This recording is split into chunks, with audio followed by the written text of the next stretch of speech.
అందరికీ నమస్కారం అండి. ఈరోజు మనం పేపర్లు కానీ మీడియా కానీ చూసినట్టయితే సొసైటీలో ఎన్నో ఇష్యూస్ చూస్తున్నాం. అందులో ముఖ్యంగా కనిపించేది అది ప్రేమించి పెళ్లి చేసుకున్న పెద్దలు నిర్ణయించిన వివాహం అయినా సరే కొన్ని సంవత్సరాల తర్వాత ఎందుకు జంటలు విడిపోతున్నారు. మనం జనరల్గా ఇంట్లో కూడా డిస్కస్ చేసుకుంటూనే ఉంటున్నాం ఈ విషయం మీద.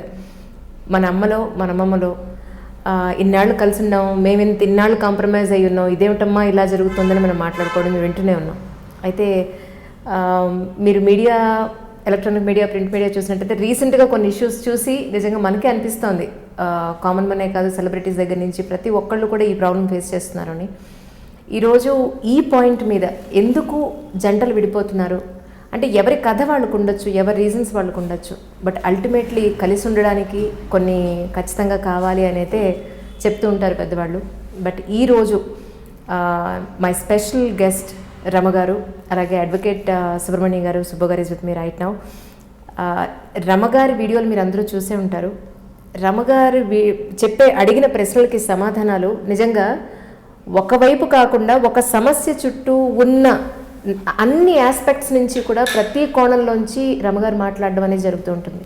సో ఈ టాపిక్ మాట్లాడాలి అని అనుకున్నప్పుడు ఫస్ట్ గుర్తొచ్చింది రమగారే. సో ముందైతే ఇద్దరికి వెల్కమ్ చెప్పేద్దాం. రమగారు నమస్కారం అండి. నమస్తే. సుబ్రహ్మణ్యం గారు, సుబ్బు గారు నమస్కారం. రమగారు, చాలా రోజుల తర్వాత మళ్ళీ మిమ్మల్ని కలవడం నాకు చాలా సంతోషంగా ఉంది. 2 ఏళ్ళు అయిపోయింది పూర్తిగా, కంప్లీట్గా. నిజంగా ఈ టాపిక్ మాట్లాడదాం అనుకున్నప్పుడు ఇలా ఫస్ట్ వచ్చింది మీరే. రమగారు అయితే ఈ డిస్కషన్కి న్యాయం చేస్తారు అని అంత సంతోషంగా ఉంది మిమ్మల్ని కలవడం నాకు నిజంగా. Thank you.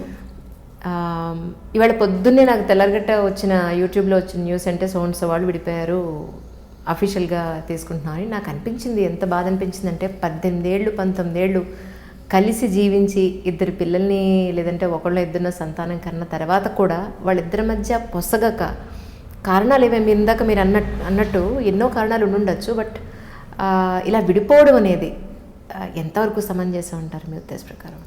ఇప్పుడు ఇది సమంజసము అసమంజసము ఎవరిది వాళ్ళదే కదా. ఇది వరకు కూడా ఇలాంటివి ఉన్నాయి. ఇప్పుడు పబ్లిక్లోకి వస్తుంది అంతా మనం తెలుసుకుంటున్నాం ఎక్కువగా. కాకపోతే ఇది వరకు పెద్ద పెద్ద కుటుంబాల్లో ఒకళ్ళో ఇద్దరు ఇలా కాపురానికి వెళ్ళకుండా ఉండిపోయిన అత్తయ్యలో, భార్యను తెచ్చుకోకుండా ఇంట్లోనే ఉన్న మావయ్యలో బాబాయ్లో ఉండేవాళ్ళు. ఎక్కడో చెదురుమదురుగా కనపడుతూనే ఉండేది. అయితే ఇప్పుడు ఏంటంటే లీగల్గా వెళ్ళేందుకు చాలా మంచి అవకాశాలు వచ్చినాయి. ఏ చిన్న తేడా వచ్చినా సరే తెగతింపులు చేసేసుకునేందుకు చాలా రకాల అవకాశాలు కనపడడంతో ఇది పబ్లిక్ అయ్యి ప్రజలందరికీ తెలిసిపోతుంది. ఇప్పుడు సర్దుకోవటం అంటే 1 ఏడాది తర్వాత విడిపోవచ్చు కొంతమంది, 10 ఏళ్ళ తర్వాత విడిపోవచ్చు కొంతమంది, 18-20 సంవత్సరాల తర్వాత కూడా విడిపోవచ్చని ఇవన్నీ తెలియజేస్తున్నాయి మనకి. అంటే ఇప్పుడు మనం పెళ్లి చేస్తాము, ఏదో స్కూల్లో చేరినట్టు కాలేజీలో చేరినట్టు కాకుండా గుడ్సప్పుడు కాకుండా మన దాన్ని మనం చేసేయటం లేదు. బోళ్ళంత తతంగం, దానికి ముందు వెనకాల చాలా ప్రోగ్రాంలు, ఫోటోలు, గందరగోళం, రకరకాల మీడియాగా వీటి వల్ల ప్రపంచమంతా తెలియజేసేస్తాం. అది తెలియజేశాం కాబట్టి విడిపోతున్నాం అనేది కూడా తెలియజేయాలని ఒక ఏమనాలంటే సామాజిక బాధ్యతతోటి వాళ్ళు తెలియజేస్తున్నారు. కాకపోతే ఇది ఒక మార్గదర్శకంగా 18 ఏళ్ళు అయితే ఏంటి వాళ్ళు విడిపోలా మేము చేస్తామని ఇంకొకళ్ళు దాన్ని కాపీ చేసే పరిస్థితి వచ్చేస్తుందేమో అనిపిస్తోంది. సెలబ్రిటీలు చేశారనుకోండి, వాళ్ళ పరిస్థితులు, వాళ్ళకు ఉండే ఆర్థిక స్థితిగతులు, వాళ్ళ చుట్టూతా ఉన్న సమాజము ఒక రకం, వాళ్ళు చేయగలుగుతారు. దాన్నే కొంచెం సామాన్యులు కూడా కాపీ చేస్తే కనుక వీళ్ళు లైఫ్లో సరిగా ఉండగలుగుతారా లేదా అనేది అది ఎప్పటికీ ప్రశ్నే. అవకాశాలు ఉన్నాయి కాబట్టి అంత ఇమడలేని పరిస్థితి ఉంటే తప్పకుండా డైవోర్స్ తీసుకోవచ్చు, అందులో అనుమానము లేదు. మనకి చట్టం ఇచ్చిన అవకాశాన్ని తప్పకుండా దాన్ని అవైల్ చేయొచ్చు. కాకపోతే పిడుక్కి బియ్యానికి ఒకే మంత్రంలాగా పెద్దది లేదు చిన్నది లేదు, సంవత్సరాలు ముందుకెళ్ళిపోయినాయని లేదు, కొత్తగా పెళ్ళైన వాళ్ళని లేదు, పిల్లలు ఉన్నారని లేదు, లేరని లేదు, అందులో కుటుంబం లేదు. మీరు పెళ్లి చేసుకునేటప్పుడు అందరినీ అడిగే కదా చేసుకుంటారు, కుటుంబం అంతా కలిసి ఉంటుంది, చుట్టాలు పక్కాలు. ఇప్పుడు మనబోటి వాళ్ళు కూడా సెలబ్రిటీస్ పెళ్ళిళ్ళు చేసుకుంటుంటే అందరం యూట్యూబ్లోనో టీవీలోనో చూస్తున్నాం. మనందరికీ ఆన్సరబుల్ కాదు వాళ్ళు, అది లేదు నైతికమైన బాధ్యత. నువ్వు పెళ్లి చేసుకునేటప్పుడు ధూమ్ధామని చేసుకున్నావు, నాకు ఇది నచ్చింది అది నచ్చింది బోళ్ళని చెప్పావు. విడిపోయేటప్పుడు నువ్వు ఆ కారణాలు చెప్పగలవా? బయటికి చెప్పుకోలేని కారణాలు ఉంటుంటాయి వీటికి. పబ్లిక్ చేయకుండా ఉంటే సరిపోతుంది కదా, ఊరుకోవచ్చు కదా నిశ్శబ్దంగా, ఎవరి గుహల్లో వాళ్ళు ఉండొచ్చు కదా. ఎందుకు పబ్లిక్ చేయడం అనిపిస్తుంది నాకైతే. ఈ అవకాశాన్ని తీసుకోవాలి. మనకి జీవితం చాలా దుర్భరంగా అవుతుంది ఒక్కొక్కసారి, కొంతమందితో కలిసి ఉండలేకపోతారు, పరిస్థితులు చాలా వస్తాయి కదా, సామాజికమైనవే కాదు, సంసారంలో ఇద్దరు భార్యాభర్త ఒక ఇంట్లో ఉంటే వాళ్ళ మధ్య ఏం జరుగుతుంది అనేది వాళ్ళిద్దరికి తప్పిస్తే మూడో మనిషికి తెలిసే అవకాశం ఉండదు. నిజం. అతను దుష్ప్రవర్తనో మంచివాడో సరైనవాడో అమ్మాయికి తప్ప రెండో కంటికి తెలియదు. ఈ అమ్మాయి ప్రవర్తన ఏమిటో అతనితో అమికబుల్గా ఉంటుందో లేదో ఇంకోటి తల్లి కూడా తెలియదు, కనీసం చెప్పం కదా మనము. మనకు అలాంటి సమాజం లేదు, మన పద్ధతి అది కాదు. కాకపోతే ఇప్పుడు లేటెస్ట్గా వచ్చిన అవకాశాలను బట్టి మనం ఏం చేస్తున్నామంటే ఈ పెళ్ళిళ్ళని పబ్లిషైజ్ చేసి అందరికీ చెప్పినట్టుగా విడాకులను కూడా పబ్లిక్గా చెప్పేసుకుంటున్నాం. ఈ మధ్యలో జరిగిన కథాంశాలు ఎవరికీ తెలియదు, విషయం తెలియదు మనకి. మనం దేన్ని కాపీ చేయగలుగుతాం అంజలి? జనరల్గా కనపడేదాన్ని కదా. వాళ్ళు పెళ్లి చేసుకున్నారు, డివోర్స్ చేసుకుంటున్నారు. ఇప్పుడు మనం కూడా పెళ్లి చేసుకుంటాం, వాళ్ళు చేశారు కాబట్టి మనం కూడా డివోర్స్ తీసుకోవచ్చు. ఇలా కాపీ చేసే వాళ్ళు ఎక్కువైపోతారేమో అనిపిస్తుంది. ఇప్పుడు అంతేగా, ఇప్పుడు సినిమాల్లో చాలా వరకు చూసి నిజ జీవితంలో మనం రెగ్యులర్గా వేసుకునే బట్టలు వేరే, ఆన్ స్క్రీన్ మీద కెమెరా ముందు స్టేజ్ మీద డ్యాన్స్ వేసేటప్పుడు ఒకటి, లేదంటే స్టేజ్ మీదకి వెళ్ళేది ఫోటోల కోసం వీడియోల కోసం ఒక సినిమా కోసం వేసుకునే బట్టలు వేరు. కానీ ఇప్పుడు ఏమైపోతుంది, అదే మనం బయట చూస్తున్నాం, బయట కూడా అవే బట్టలు వేసుకుని తిరుగుతున్నారు కదా. వాళ్ళు ఏమనుకుంటున్నారంటే మేము కూడా సెలబ్రిటీస్ అన్నట్టు ఫీల్ అవుతున్నారా, లేకపోతే అసలు నిజ జీవితంలో సెలబ్రిటీస్ కూడా ఇలా వేసుకోరు అన్న విషయం వాళ్ళు గుర్తించట్లేదా? అంటే ఇది కాపీ చేయొచ్చా చేయకూడదా అనేది ఎవ్వరూ ఆలోచించరు. ఇవి జరుగుతాయి, వాళ్ళకి ఏం ప్రాబ్లం ఉందో పాపం, ఆమె ఏం అవస్థ పడుతుందో, అతని పరిస్థితి ఏంటో, వాళ్ళిద్దరూ ఒకళ్ళతో ఒకళ్ళు సర్దుకోలేకపోయారు. అవకాశం ఉంది, చట్టం అవకాశాలు ఇచ్చింది మనకి, తీసుకోండి. కనీసం పబ్లిషైజ్ చేయబోకండి దాన్ని. నువ్వు పెళ్లి చేసుకునేటప్పుడు మా పర్మిషన్ అడగలేదు కదా, పబ్లిక్ని అడిగేవా నువ్వు? పెళ్ళి అని పెట్టారు అంతే కదా. ఫలానా వారి అబ్బాయితోకి మా అమ్మాయి నుంచి పెళ్లి చేస్తున్నామని తండ్రి గారు చెప్పాడా? ఏం లేదు, వాళ్ళిద్దరిది పెళ్ళి అని పత్రికలో వేశారు, చూసాము. కొన్నాళ్ళు బాగానే కలిసి ఉన్నారు, వాళ్ళిద్దరు కలిసి సినిమాలు తీశారు, రికార్డులు వెళ్ళారు, ఏదో ఊరు వెళ్ళారు, గుళ్ళు గోపురాలు తిరిగారు, ఎవరికో సహాయం చేశారు, గుళ్ళని మంచి మంచి కార్యక్రమాలు చేశారు. సడన్గా వన్ ఫైన్ డే విడిపోతున్నామని మాకెందుకు చెప్పడం? మేము సామాన్యంగా తెలుసుకుంటాం. ఇట్లా ప్రత్యేకంగా చెప్పడం వల్ల జనం కాపీ చేస్తారేమో అనిపించేస్తుంది. నా మటుకు నేనైతే అట్లా ఫీల్ అవుతాను. ఎందుకంటే పేపర్లలో కానీ టీవీలలో కానీ వచ్చే విషయాలు ఒకటి చూస్తామా, సీరియస్ ఇష్యూ, కొన్ని రోజుల తర్వాత అలాంటి ఇష్యూస్ 5-6 కనపడతాయి. వీరు నాతో అగ్రి అవుతారని భావిస్తాను నేను. చాలా ఇష్యూస్ అవి అబ్యూజింగ్, ఇవి తర్వాత ఫ్రెండ్స్ని మోసం చేయటం, డబ్బులు ఇతరుల డబ్బుల్ని కొట్టేయటం, అలాంటివన్నీ మనం పేపర్లో ప్రత్యేకంగా వార్తలుగా చూసిన ఒక విషయం అమ్మో అనుకునే వాళ్ళం ఇది వరకు. అలాంటి అమ్మోలు ప్రతిరోజు చూడాల్సి వస్తుంది. ఎలా ఒకడి నుంచి ఒకడు నేర్చుకుంటున్నారు కదా, క్యాజువల్ అయిపోయి ఇది కూడా అంతే, ఇది చాలా కామన్ అయిపోయింది అన్నట్టుగా అయిపోయింది. ఇది కూడా అంతే. అయితే మనం ఇక్కడ కోల్పోతుంది ఏమిటి అనేది ప్రతి వాళ్ళు ఆలోచించుకోవాల్సిందే. సమాజ జీవితం పబ్లిక్లో ఎలా ఉంటామో మన సంగతి ఎవరికి తెలుసు? చుట్టుపక్కల వాళ్ళు నేను గురించి ఏమనుకుంటున్నారో నీకు తెలియదు కదా. నీ పిల్లలు బయట ప్రపంచం వద్దు, రోడ్డు మీద వాళ్ళు మనకు అక్కర్లేదు.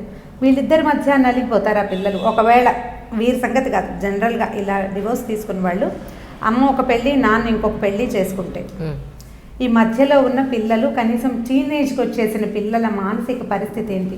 వాళ్ళు అసలు ప్రపంచాన్నైనా నమ్మగలుగుతారా? ఎవరినైనా నమ్మగలుగుతారా వాళ్ళు? అసలు నాకు అదే అనిపిస్తుంటుంది, ఏది నా ఇల్లు అని వాళ్ళు పెడతారు. అసలు ఏది వాళ్ళ సొంతం ఏం లేదు, ఇంకా ఇది మా అమ్మ వాళ్ళ ఇల్లు, అది మా నాన్న వాళ్ళ ఇల్లు అని చెప్పుకోవాలంతే. అంతే కదా. ఓ ఇంగ్లీష్ సినిమా ఏదో చూస్తుంటే వాళ్ళం, your kids my kids our kids అని. హాస్యాస్పదం అయిపోదా జీవితం? అవును. ఏదో ఒక స్టేజ్లో ఎవరో ఒకళ్ళు కొంచెం సర్దుకుని సరిచేస్తే బాగుంటుందేమో అనిపిస్తుంది. కాకపోతే కాంప్రమైజ్ అయిపోవాలా, మేమే తగ్గాలా, ఇలాంటి క్వశ్చన్లు వస్తాయి. వివాహం అంటేనే సర్దుబాటు.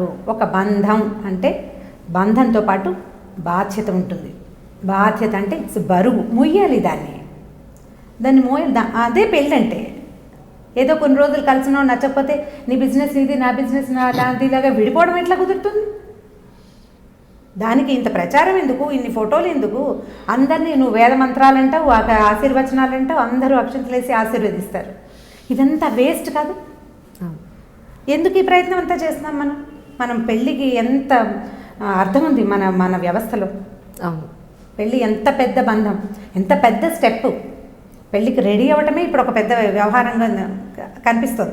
ఏమంటారు, మేము ఇంకా పెళ్ళికి రెడీ కాలేదని చెప్తున్నారు పిల్లలు. అవును, పెళ్ళికి రెడీ అవ్వటం, మెంటల్గా ప్రిపేర్ అవుతున్నారు. ఇంత ప్రిపరేషన్ అయ్యి వాళ్ళు వీళ్ళు అంతా ఒప్పుకుని బోల్డ్ ఫోటోలు తీసి షూట్లు చేసి అవి చేసి ఇవి చేసి లక్షలు డబ్బు ప్రవాహంలాగా పోసేసి అవును. మధ్య మధ్యలో మనబోటి వాళ్ళ తోచక ఉబుసుపోక యూట్యూబ్ కదుపుతుంటే వాళ్ళెవరివో పెళ్లి షూట్లు మనం కూడా చూసి అవును. అందరు అబ్బా భలే బాగా చేశారు, మనం కూడా చేయాలి. మా పిల్లలు కొంతమంది అడుగుతుంటాం, నాకు కూడా ఇలాగే చేస్తావా అమ్మ అని అడిగితే వాళ్ళు ఎవరో చేసుకున్నారు పేరెంటా, మనం చేసుకోకపోతే కుదరదని మనం కూడా చేసుకుని, వాళ్ళు ఎవరో విడాకులు తీసుకున్నారు, మనం కూడా తీసుకుంటాం.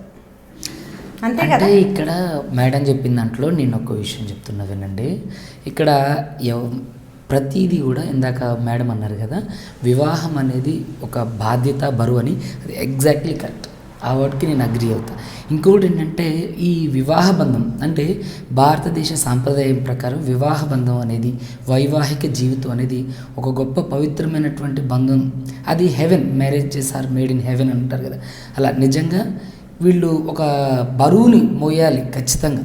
ఎందుకంటే ఇది అనాదిగా వస్తున్నటువంటి ఆచారం మాత్రమే కాదు, అనాదిగా మన జీవితాల యొక్క మనుగడికి ఇదే నిదర్శనం, మన ప్రత్యేకతకి అదే కారణం. ఇప్పుడు మన నాన్నగారు వాళ్ళు, మన నాన్నమ్మ వాళ్ళు, మన జేజీ ఇలాంటి వీళ్ళందరూ కూడా వాళ్ళ వివాహాన్ని అంటే ఎన్నో బాధలు, ఎన్నో కష్టాలు. ఇప్పుడు నవీన కాలానికి సంబంధించి చూస్తే చాలామంది అంటే చాలా కష్టాల విలువ తెలియదు. కానీ మన తాతల దగ్గర నుంచి, మన తండ్రుల దగ్గర నుంచి వాళ్ళకైతే తిండి కోసం కష్టపడిన రోజులు ఉన్నాయి. కానీ ఆ రోజుల్లో వాళ్ళు 4 పిల్లలు 10 మంది పిల్లలు పుట్టినా సరే వాళ్ళకి కష్టపడి సాకి వాళ్ళకి ఒక జీవితాన్ని ఇవ్వడం కోసం వీళ్ళు పోరాటం చేస్తే దాన్ని చూసి వీళ్ళు నేర్చుకొని మా తల్లిదండ్రులాగే ఎంత కష్టం వచ్చినా సరే మేము ఎదుర్కొని నిలబడగలగాలి, రేపొద్దున మా ఫ్యూచర్ని ఎలా తీర్చిదిద్దుకోవాలని వచ్చిన వాళ్ళల్లో మనం అదే ఫ్యామిలీ బాండేజ్ అంటారు కదా. ఇలా మన తర్వాత ఇప్పుడు నేను ఒక లగ్జరియస్ట్ లైఫ్లోకి వచ్చేసాను. నా పిల్లల్ని ఏమనుకుంటా, నేను కష్టపడ్డా చాలు, నా పిల్లలు కష్టపడడానికి వీలు లేదు, వాళ్ళని సరైన అంటే ఒక మంచి ఉద్యోగం చేస్తున్నా, నా పిల్లల్ని ఉన్నత విలువలతో పెంచాలి, వాళ్ళకి ఏ కష్టం లేకుండా పెంచాలి అనుకోవడమే తల్లిదండ్రులు చేసే మొట్టమొదటి తప్పు. వాళ్ళకి కనీస అంటే బాధ్యత కలిగిన అంటే కష్టాలు పెట్టమని నేను చెప్పట్లా, కనీస బాధ్యతలు ఉండాలి. అవసరానికి మించిన డబ్బు ఇవ్వద్దు. ఇప్పుడు మనం మాట్లాడుకున్నట్లు విడాకులు అనేది ఒక విష సంస్కృతి అనేది నా ఉద్దేశం. చట్టం కల్పించినటువంటి ఒక రాజ్యాంగబద్ధమైన హక్కుని ఒక ఇద్దరు అంటే వయో పరిమితికి చెందినటువంటి వయోజనులు వాళ్ళు కావాలని దీన్ని మిస్గైడ్ చేసుకుంటున్నారు. ఇప్పుడు మన తల్లిదండ్రుల్లాగా కష్టపడి పిల్లల్ని పెంచి పెద్ద చేసి ఏ కష్టం వచ్చినా సరే, కొట్లాట్లు వచ్చినా కొట్టుకున్నా సరే పెద్దలు వచ్చి కలిపేవాళ్ళు. పెద్దలు వచ్చి అదొక మాట ఇదొక మాట చెప్పి అమ్మ సర్దుకుపోవాలని భార్యకి, సర్దుకుపోవాలని తన భర్తకి, అలా వచ్చి ఇరుగు పొరుగు వాళ్ళతో పాటుగా మన రక్త సంబంధికులు ఎవరైతే ఉన్నారో వాళ్ళు వచ్చి మాట్లాడి వాళ్ళని సఖ్యత పడేవాళ్ళు. వాళ్ళ తర్వాత వాళ్ళ అంటే ఒకటండి, వీటన్నిటికీ కారణం నేను ఒకటే చెప్తా, ఈ సోది కంటే కూడా ఒకటే ఏంటంటే నవీన కాలంలో మన అభివృద్ధి చెందుతున్న అభిరుచులు, అలవాట్లు, తర్వాత ఆహారం, ఇవన్నిటికి కూడా వీటి కారణం విడాకులకి. మీరు మొన్న రీసెంట్గా చూస్తే సుప్రీంకోర్టు ఒక గైడ్లైన్స్ ఇచ్చిందనమాట. ఏది భార్య అంటే తప్పు చేయొచ్చు పరాయి పురుషుడితో అని, అంటే దానికి ఉన్న పరిమితులను కూడా కొన్ని యాడ్ చేసింది. దానికి కొన్ని పరిమితులు ఉన్నాయి. అంటే చాలామంది ఏం చేస్తారంటే హాఫ్ నాలెడ్జ్ అంటుంటారు కదా, హాఫ్ నాలెడ్జ్ వాళ్ళు ఉన్నారంటే భర్తతో పని లేదు, భార్య ఎక్కడైనా తప్పు చేయొచ్చు. కానీ దానికి సుప్రీంకోర్టు కింద ఇచ్చిన గైడ్లైన్స్ ఏంటనేది తెలీదు. ఒక ఏంటంటే ఇప్పుడు పేపర్లో కానివ్వండి, లేకపోతే సినిమాలో కానివ్వండి, ఛానల్లో కానివ్వండి, ఒక థంబ్నెయిల్ పెడతారు, ఒక హెడ్డింగ్ పెడతారు, దాన్నే చూసి మనం బుర్రలో పెట్టుకుంటాం. అంతేగాని దాని లోపల కొన్ని పరిమితులకు లోబడి మాత్రమే. అంటే ఇప్పుడు భర్త నపుంసకుడైనప్పుడు, లేదంటే భర్త తను అంటే సంసార జీవితానికి పనికిరాని వ్యక్తి అయినప్పుడు, లేదంటే తను మంచానికి పరిమితమై ఉన్న వ్యక్తి అయినప్పుడు, ఇలాంటి సందర్భంలో మాత్రమే అంటే కొన్ని సందర్భాలు ఇచ్చారండి, కొన్ని ప్రత్యేక సందర్భాలు. అలాంటప్పుడు మీరు పెళ్లి చేసుకోవచ్చు, మీరు ఇలాంటి అంటే రిలేషన్ని కంటిన్యూ చేయమని చెప్పట్లే, మీరు పెళ్లి చేసుకోవచ్చు అని చెప్తుంది. కానీ ఇక్కడ అలాంటి పరిస్థితులు రావడం లేదు. అహంకారం, భార్యాభర్తల మధ్య ఇద్దరికి ఏంటంటే అహం, నేను నీకంటే ఏం తక్కువ కాదు, నువ్వు నాకంటే ఏం ఎక్కువ కాదు.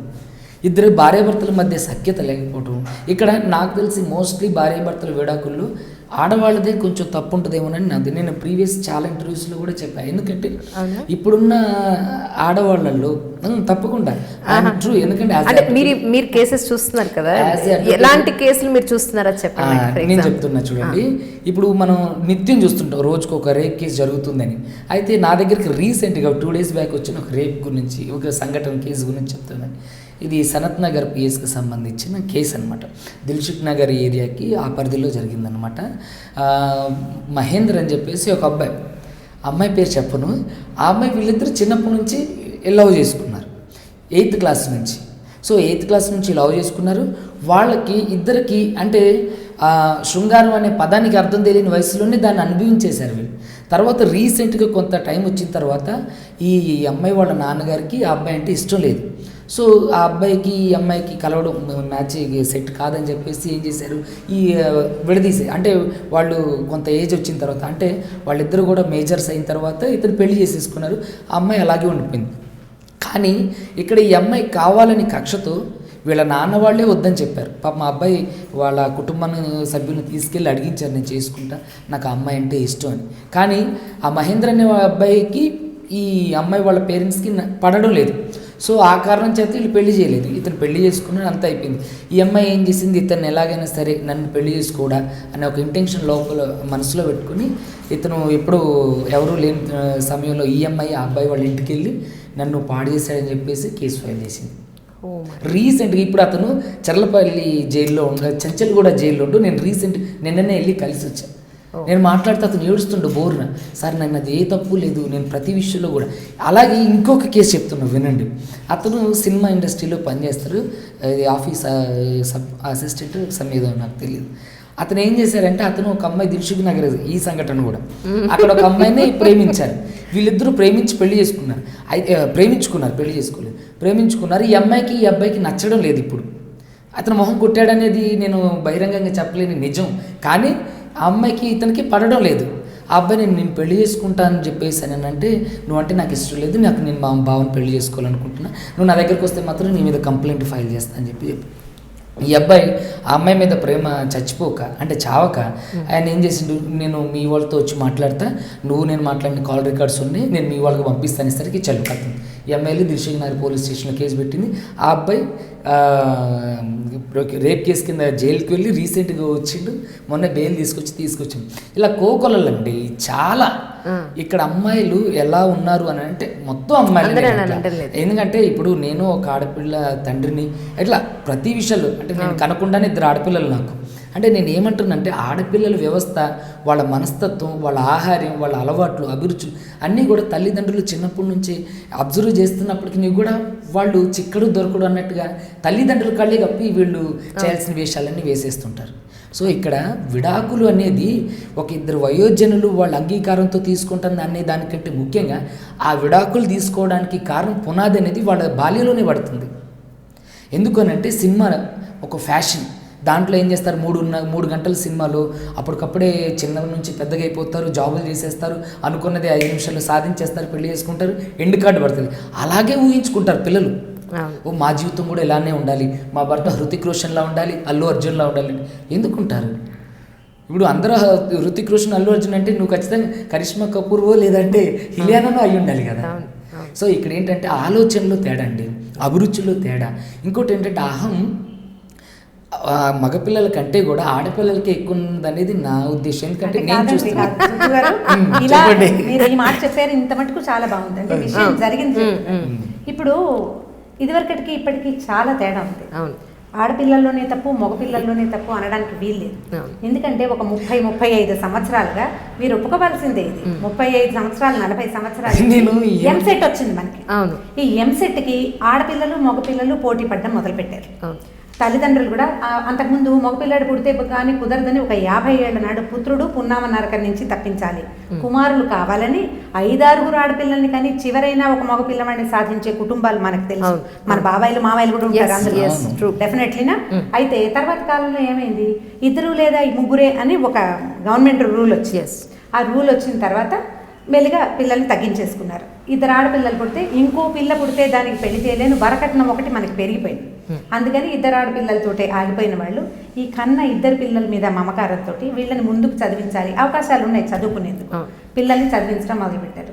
క్రమంగా అమ్మాయి డిగ్రీ చదివితే చాలు నుంచి ఎంబీబీఎస్, ఇంజనీరింగ్, ఆ తర్వాత పై పరీక్షలు, ఆ తర్వాత ఫారిన్ వెళ్ళటము, తర్వాత కంపెనీలు హ్యాండిల్ చేయటం, ఆ తర్వాత ఇప్పుడు సొంతంగా గ్రాడ్యుయేషన్ ఇంజనీరింగ్ అయిన ఆడపిల్లలు కనీసం 100 మంది సొంత కంపెనీలు పెట్టుకుంటున్నారు. తమ కంపెనీల్లో తమతో చదివినటువంటి మగపిల్లల్ని అపాయింట్ చేసుకోగలిగే కెపాసిటీ కలిగి ఉంటున్నారు. అవకాశాలు ఉన్నాయి చదువుకునే. Yes, yes. ఇప్పుడు ఈ పరుగు పందెంలో ఏమైంది, ఆకాశంలో సగం నేను అనే భావన పూర్తిగా వచ్చిందా? అవును. ఇప్పుడు ఇద్దరు 50-50. ఏంటి వీడు ఎక్కువ, అవును. ఏం ఎక్కువ, ఎక్కడ ఎక్కువ? మన ఇద్దరం కలిసి ఎంసెట్ రాసాం, ఇద్దరం కలిసి ఎల్కేజీలో పోటీ పడ్డాం, నీకు సెకండ్ నేను ఫస్ట్.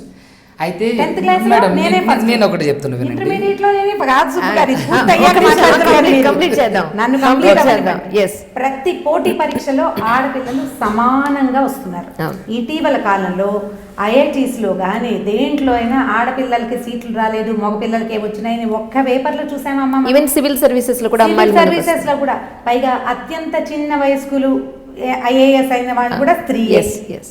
ఇప్పుడు ఈ అమ్మాయి ఇంత చదువుకుని లొంగి ఉండాల్సి వస్తుంది, చూశారు? మేల్ ఈగో అనే దాని మీద, దాని దగ్గర మండిపోతూ ఉంటుంది. ఆ మంటకి చచ్చేలా చదివిస్తారు అమ్మా నాన్న, పొద్దున పగలు రాత్రి ఆ పిల్లల మీదే ప్రాణాలు పెట్టుకుని వాళ్ళని యువరాణులుగా కాదు మహారాణులుగా చూసుకున్న వాళ్ళు కూడా సాటిస్ఫై ఎవరు? నువ్వు ఆడపిల్లవి, నువ్వు సర్దుకోవాలి అని చెప్పలేకపోతారు. మనం నేర్పలేదు అది 35-45 సంవత్సరాల క్రితం ఈ బీజం పడింది. అవును. నాకు యాక్టివిస్టులు తెలుసు, ఏమంటున్నారు? బోర్డుల మీద నేను స్కూల్కి వెళ్ళే రోజులంటే ఇప్పటికి కనీసం 43-47 ఇయర్స్ బ్యాక్ సంగతి చెప్తున్నాను నేను. నాకు 5 ఏళ్ల వయసు అప్పటి నుంచి నేను చూస్తున్నా ఇద్దరు లేదా ముగ్గురు అనేది. ఈ ఎర్ర త్రికోణం బొమ్మ మీరు నా తర్వాత పుట్టుంటారు ఖచ్చితంగా. ఆయన చూడలేదు, ఈయన నాటికి ఆయనకి తెలుసు వాళ్ళిద్దరు ముగ్గురు. నేను చెప్తున్నాను, మేము 9 పిల్లలు, 9 మంది సంతానం మేము. మా అక్కయ్యలందరికీ 3 ఇద్దరే, నాకు కూడా 2 పిల్లలు. మా పెద్దక్కయ్యకి 4, రెండో అక్కయ్య దగ్గర నుంచి 3, నా మూడో అక్కయ్య దగ్గర నుంచి, అంటే నేను పుట్టేసరికి మా అక్కయ్య డిగ్రీ ఫైనల్ ఇయర్లో ఉంది, మా మూడో అక్కయ్య. ఓహో, రియల్ అండి, ఇందులో అబద్ధమేం లేదు. అవును. మొహమాట పడాల్సిన పని లేదు. మేము పాతరానికి చెందిన వాళ్ళం. అప్పుడు మా మూడో అక్కయ్యకి 2 పిల్లలు, నాకంటే 1.5-2 ఏళ్ళే చిన్నపిల్ల మా అక్కయ్య కూతురు. అక్కడి నుంచి స్టార్ట్ అయ్యి 2 మేము చూసాం. తర్వాత ఇప్పుడు ఒక్కటే పిల్ల. ఇప్పుడు ఒక్క యువరాణిని నేను కంటే దాన్ని నేను IAS దాకా బంగారు తల్లిలాగా కంటి రెప్పల మీద కూర్చోబెట్టుకుని కాపలా కాసి దాన్ని చచ్చేలా చదివించి 100 మంది మగపిల్లల మధ్య ఒక్క ఆడపిల్లని నేను IAS చేస్తే ఇది మొగుడు దగ్గర లొంగి ఉండాలా? ఎందుకు అలాంటి పరిస్థితులు ఉన్నాయి ఇప్పుడు. మా అమ్మాయి క్వీన్ కాదు. ఈ క్వీన్ ఎవరి దగ్గరైనా లొంగి ఉండాల్సిన అవసరం ఏమిటనిపిస్తుంది? మగవాళ్ళు అనేసరికల్లా ఇప్పుడు వీరు చెప్పిన పాయింటే, ఎప్పుడు పెళ్లి మగవాడికి ఎప్పుడు ఆడది లోకువే, ఇది వైఫ్. అటు భర్త భార్య అనే 2 పదాలు ఉన్నాయి చూసారా? ఇప్పుడు నేను వీరి సంస్కృతం తెలీదు, నాకు అది వచ్చు. భర్త అంటే భరించువాడు, వాడు భరించేవాడు కాబట్టి ఇది బరువు. దీన్ని దించచ్చు, వంచచ్చు, పడకబెట్టచ్చు, పారేయచ్చు. ఈ భావన లేకుండా మగపిల్లలు ఉన్నారు అని మనం చెప్పలేకపోతాం. వీరు చెప్పిన కేసులు నిజమే, ఇట్లాంటి కేసులు 100 చూస్తూనే ఉంటాం. కానీ ఇప్పటికీ వరకట్నం ఉంది. ఇప్పటికీ ఎంత తీసుకున్నా సరే ఇంకా ఒకటి పట్టుకురాని అత్తవారికి దేవిరించే మగ వెధవలు కోకొల్లలు ఉన్నారు. వాళ్ళు నాకు ఇవ్వటం ఏంటి, పిల్లనిచ్చారు అని సిగ్గుపడటం లేదు, సిగ్గు లేదు జాతికి, అడుగుతూనే ఉంటారు. దాని మీదే హత్యలు జరుగుతున్నాయి, దాని మీదే ఆత్మహత్యలు జరుగుతున్నాయి. అపార్ట్ ఫ్రమ్ దిస్, దీంతో పాటుగా ఆడపిల్లలు అహంకరించో, లేకపోతే మాట్లాడుకునే సావకాశం చేత కాక, ఆ రకమైన ఎడ్యుకేషన్ లేక, ఇంట్లో పెద్దవాళ్ళు నాయనమ్మలు అమ్మమ్మలు ఎవరు లేక సాయిదాగా ఉండటం ఎలాగో, మనతో ఉన్నటువంటి రెండో వాడిని లైన్లో పెట్టడం ఎట్లా అనేది తెలుసుకోక, వాడి దౌష్ట్యానికో లేకపోతే వాళ్ళ అహంకారానికో తల వంచలేక తెంపేసుకుందాం అనుకునేవాళ్ళు 50% ఉన్నారు. అవును. కానీ రమ్మగారు మీరు చెప్పండి, ఇప్పుడు ఆడ మగ భార్య భర్త అనేవాళ్ళు ఒక కుటుంబానికి ఇద్దరు అవసరమే. ఎవరు తక్కువ కాదు, ఎవరు ఎక్కువ కాదు. నేను రీసెంట్గా చూస్తున్నాను, వైఫ్ లేని ఒక సింగిల్ హస్బెండ్ లైఫ్ని చూస్తే ఇంటిలో అసలు ఇంకా ఒక 7 లేచినట్టే ఇంకా ఇల్లు అలా ఉంటుంది. ఇంకా హస్బెండ్ లేకపోయినా అమ్మాయి పిల్లలతోటి అన్నీ చేసుకోగలుగుతుంది, కానీ వైఫ్ లేకుండా లేదా అసలు ఆ హస్బెండ్ ఒక్కడు ఏమి చేసుకునే పరిస్థితి కూడా లేదు. అలాంటి ఒంటరి జీవితాలను కూడా నేను చూసాను రీసెంట్గా. అంటే నేను అనేది ఏంటంటే, ఆ సంసారానికి లేడీ అనేది ఎంత ఇంపార్టెంటో జెంట్ అనేవాడు అంతే ఇంపార్టెంట్. ఇది ఎందుకు గ్రహించట్లేదు జనాలు? గ్రహించట్లేదంటే మేల్ ఇగో అంటాను నేనైతే. ప్రధానమైన పాయింట్ అది. తర్వాత ఇంకేంటంటే ఆర్థిక అసమానతలు, పెంపకంలో లోపాలు, తాము పెరిగిన వాతావరణం, అమ్మాయిలు పెరిగిన వాతావరణం, ఇద్దరు మాట్లాడుకుని పని చేసుకోవాలనే దృక్పథంలో అమ్మాయింది అనుకోండి, ఆడదానికి దానికి చెప్పేది ఏమిటని మగవాడు ఉండొచ్చు. అతని పెంపకం అది, అతను బ్రాట పట్ల ఉన్నప్పుడు ఇక మనం చేయగలిగేది. పెళ్ళంటే 2 వేరు జీవితాలు ఒక చోటకి రావడం. వీళ్ళిద్దరికి ఆర్థికమైన అసమానతలు ఉంటాయి, పెంపకంలో లోపాలు ఉంటాయి, చదువుల్లో లోపాలు ఉంటాయి. అబ్బాయి బ్రైట్ అయ్యి అమ్మాయి డల్ అవ్వచ్చు, లేదా అమ్మాయే చాలా బ్రైట్ అయ్యి అబ్బాయి మామూలు వాడు అవ్వచ్చు. వీళ్ళిద్దరూ కలుస్తారు. కలిసేసరికి ఈ తేడాలు ఉన్నాయి చూసారా, కొంచెం కొత్త హుమ్మస్సులో తెలియదు. కొంచెం జీవితం ముందుకెళ్ళేసరికల్లా అవి పెద్ద పెద్దవిగా కనపడతాయి. ఒకళ్ళనొకళ్ళు చిన్నపుచ్చుకుంటారు, క్షమించుకోలేకపోతారు. పెళ్ళి అంటే ఒకటి బాధ్యత కాదు, ఒక బాధ్యతే కాదు, ప్రధానమైనది ఒకళ్ళనొకళ్ళు ఒప్పుకోవటం. ఇతను ఇంతే, అతనికి తెలియదు అని నేను యాక్సెప్ట్ చేసేస్తే గొడవ ఉండదు. ఇతను ఇలా ఎందుకున్నాడు అని ప్రశ్నించి మీ అమ్మలాగా మీ నాన్నలాగా అని అన్నారనుకో, ఆ చిన్నతనాన్ని మగవాళ్ళు భరించలేకపోతారు. ఎంతసేపు గుచ్చుతుంటే కష్టంగా ఉంటుంది కదా. ఈ మగవాళ్ళకి ఏంటంటే టెస్టోస్టెరాన్ ఎక్కువగా ఉంటుంది. వీళ్ళకి కోపం వస్తే ముందు ఆడాళ్ళకేమో నోరు పడిపోతుంది, కళ్ళ నీళ్ళు వచ్చేస్తాయి. మగవాళ్ళకి చెయ్యి కాలు విసిరేస్తారు. ఒప్పుకుంటారా మీరు? తప్పకుండా. కానీ నేను ఇక్కడ ఒకటి చెప్తున్నాను, చెప్పండి. కొట్టేసిన ఆడవాళ్ళు ఉంటారు, కొట్టిన మగవాడే నేను ఉంటారు. అదే చెప్తున్నా చూడండి. మేడం చెప్పినట్లు అస్సలు జరగదండి. నూటికో కోటుకో, అది కూడా మేడం టైంలో, మా మదర్ టైంలో, ఇప్పుడు మన టైం, మా టైంలో అయితే అసలు లేదు. ఇప్పుడు మ్యారేజ్ అనేది ఒప్పుకోలు అన్నారు కదా, అది 100% కరెక్ట్. ఇంకొకటి ఏంటంటే ప్లస్ మైనస్ కలిస్తేనే పవర్ అనేది పాస్ అవుతుంది. ఇప్పుడు మీ క్వీన్, మీరు బంగారు బొమ్మ అనుకోండి, క్వీన్ అనుకోండి, మహారాణి అనుకోండి, ఏదైనా అనుకోండి, కానీ ఒక భర్త దగ్గరికి కాపురానికి పంపించేటప్పుడు మీరేం చెప్తారు? అమ్మ ఆ అబ్బాయి ఇట్లా ఉన్నప్పుడు, కోపం వచ్చినప్పుడు నువ్వు తగ్గి ఉండు, నువ్వు మరి అలాంటి ఎందుకు చెప్తారు? అమ్మ నువ్వు క్వీన్వి, నువ్వు మహారాణివి, నీతో పాటు ఒక 5 పరివారాన్ని పంపిస్తున్నావు, వెళ్ళిపో, నీకు ఏమంటారు ఆస్థానంగా ఉండడానికి నీకు పని మనిషిని, నీకు హెయిర్ డ్రెస్సర్ని ఇట్లా పంపించవచ్చు కదా. ఇట్లా కాదు, మీరు క్వీన్లా ఊహించుకొని పెంచుకున్నారు తప్ప క్వీన్ అనేవాళ్ళు ఎవరు ఇక్కడ లేరు. ఇంకోటి ఏంటంటే మీ క్వీన్ని చేసుకోవడానికంటే ఆడు రాజే కదా. ఇప్పుడు క్వీన్ చేసుకునేవాడు ఎవడు? పనివాడు తోటమాలి చేసుకుంటాడా? అదే వచ్చేసింది అదే కదా. ఇప్పుడు నేనేమంటున్నానంటే ఇప్పుడు చూడండి మేడం, ఫిజికల్గా కూడా అబ్బాయిలు అమ్మాయిల కంటే స్ట్రాంగ్. ఖచ్చితంగా, అందులో అనుమానం ఏం లేదు. నేను అమ్మాయిల కంటే ఏమండి యాక్టివిస్ట్లు అన్న మన మీద ధ్వజమెత్తారేమో చూడండి. శారీరక బాధాలు ఒప్పుకోవాల్సి ఎందుకమ్మా? ఇప్పుడు 15 ఏళ్ళ అమ్మాయి ఉంది, 15 ఏళ్ళ మగ పిల్లాడు ఉన్నాడు. ఒక చంటి పిల్లని ఆడుకోమని ఆడిపించమంటే మనం అబ్బాయి చేయలేడు, అమ్మాయి చేయగలుగుతుంది. ఓ 5 కేజీలు బస్తా ఇక్కడి నుంచి తీసి అక్కడ పెట్టమంటే అమ్మాయి చేయలేదు, మగపిల్లాడు చేయగలుగుతారు. ఎవరి ఎబిలిటీస్ వాళ్ళవి ఉంటాయమ్మా, అవి తప్పదు కదా. నేనేమంటానంటే ఇప్పుడు ఒప్పుకోవాల్సిందే. అమ్మాయి మీరు చెప్పినట్టుగానే ప్లస్ మైనస్ కలిస్తేనే ఇది. అదే నేను చెప్పడం పూర్తవలేదండి. అయితే ఇప్పుడు మీరు కాపర్నికి పంపించేటప్పుడు మీరు అన్నీ, ఇప్పుడు అబ్బాయి ఎలాంటి వాడు, పుట్టుపూర్వత్రాలు ఎలాంటివి, తన 7 తరాలు ఎలాంటివి అని చూసిన తర్వాతే కదా ఒక అబ్బాయికి ఇస్తున్నారు. అంటే మీ దృష్టిలో అతను ఫిట్, అతను అన్ని విధాల మంచి వ్యక్తి, సమవుజ్జి అని ఆలోచించిన తర్వాతనే కదా మీరు ఇచ్చి పెళ్లి చేసేది. అలాంటప్పుడు వీళ్ళిద్దరి మధ్య గొడవలు వచ్చినప్పుడు మరి మీరెందుకని మీ కూతురుకి చెప్తున్నారు? అమ్మ కొద్దిగా తగ్గుండు, అత్తమామలకి ఇది సేవ చెయ్యి. ఇప్పుడు కోడలి బాధ్యత ఏంటి? కూతురు కూడా. ఇప్పుడు మేడం లాగా, ఇప్పుడు మేడంకి 2 మగపిల్లలే. ఇప్పుడు మేడం రేపొద్దున ముసలి వాళ్ళు అవుతారు. మేడంని చూసుకోవాలి అంటే ఇప్పుడు అమ్మని, ఇక నేను అంటున్నా, అమ్మని చూసుకోవాలంటే ఎవరు చూసుకుంటారు? ఒక అబ్బాయి దగ్గరుండి ప్రతి విషయంలో నా అమ్మని చూసుకోగలుగుతాడా? ఇప్పుడు ఉద్యోగం పురుష లక్షణం అని ఒకటి మా నెత్తి మీద పెట్టారు కదండి. ఇప్పుడు ఆడవాళ్ళు కూడా చేస్తున్నారు. ఉద్యోగం ఆడవాళ్ళు చేయరు నేను అనడం లేదు, ఇందాక మేడం అన్నారు కదా. ఇప్పుడు ఎంసెట్ చదివిస్తున్నారు, ఒక అంటే బాధ్యత పెట్టిన ఎంతమంది హస్బెండ్స్ పని చేయకుండా బయట తిరుగుతున్నారో తెలుసా? అది చాలా తక్కువ మంది, లక్షల్లో కోట్లలో అలాంటి వాళ్ళు పనికిరాని వ్యక్తులు తక్కువ, ఒక 100లో చాలా తక్కువ మంది ఉంటారు. కానీ భార్యని భరించే భర్తలు లక్షల కోట్లలో ఉన్నారు. మీరు చూడండి, ఇప్పటికి కూడా నేనేం చెప్తాను, ఎక్కే ఆడపిల్లలు, విడాకులకి పూర్తిగా కారణమయ్యే ఆడవాళ్ల పర్సెంటేజ్ కూడా తక్కువే. అది ఉంది, ఇది కూడా ఉంది. యాజ్ ఏ టీచర్గా మీరు మనస్తత్వాన్ని చదవగలుగుతారు, కానీ యాజ్ ఏ అడ్వకేట్గా, ఉన్నత న్యాయస్థానానికి సంబంధించిన అడ్వకేట్గా నేను చాలా, ఇప్పుడు మీరు చూసినట్లయితే నా సమాజ సేవ అంతా ఆడపిల్లలకి, వృద్ధులకి, వితంతువులకి, తర్వాత అంటే ఒంటరి మహిళలకి, వీళ్ళకే నేను ఎక్కువ ఫోకస్ చేస్తాను. కానీ వీళ్ళకి ఫోకస్ చేసేటప్పుడు నాకు తెలిసింది ఈ విషయాలన్నీ. ఇక్కడ ఏంటంటే ఆడవాళ్ళు చాలా మంచి వాళ్ళు ఉన్నారు. ఇప్పుడు మా అమ్మ ఆడామె, కానీ మా అమ్మగారిని మా నాన్నగారు కొడితే వెంటనే లగేజ్ సర్దుకొని పుట్టింటికి వెళ్ళిపోయి, రే నేను రానురా కాపురానికి, నువ్వు నన్ను వచ్చి తీసుకొని వెళ్ళు, నా కాళ్ళు పట్టుకో అవి అని చెప్పి మా అమ్మగారు ఆర్డర్ పాస్ చేయాల. మా అమ్మగారు తిండి పెట్టుకున్నా, ఒకవేళ కొట్టినా సరే. ఇప్పుడు ఇంకో మన పక్కన ఇంకొక యాక్టివిస్ట్ ఉంటే, అంటే కొడితే పడితేనే కొడితే పడాలా అంటారు. కన్క్లూజన్ రాకుండానే మీరు నాకు ఏదో అంటారు. No, no.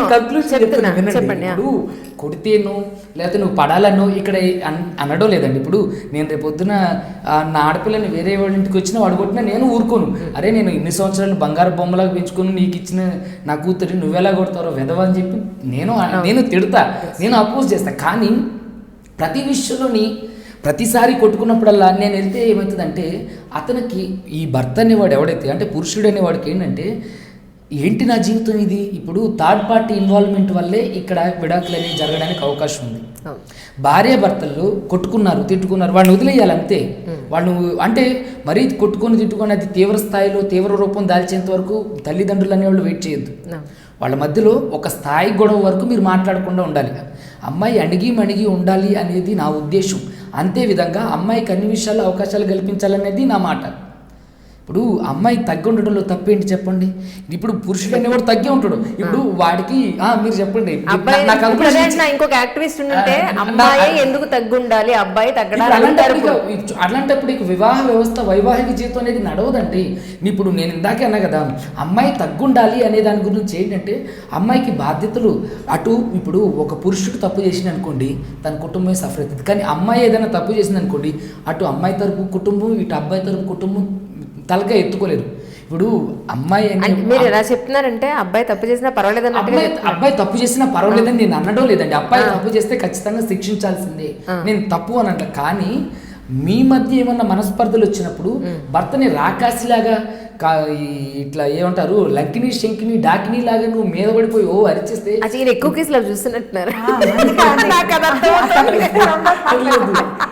అట్లాంటి లేదండి. కానీ ఇప్పుడు ఇక్కడ మన ఉద్దేశం ఏంటంటే విడాకులు ఎందుకు తీసుకోవాల్సిన పరిస్థితులు వస్తున్నాయని మన కాన్సెప్ట్. నేను అదే చెప్తున్నాను.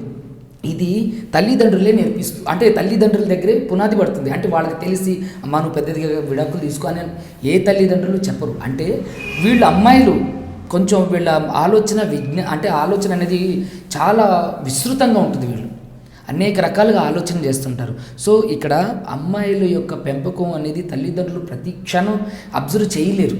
సో అలాగే అబ్బాయిల వల్ల కూడా విడాకులైన కేసులే ఉన్నాయి మోస్ట్లీ. అంటే తక్కువ అంటే ఉన్నాయి. అట్లని చెప్పేసి అమ్మాయిలు నేను తప్పు అనడం లేదండి. ఇక్కడ పునాది అనేది పెంపకం దగ్గర పడుతుంది.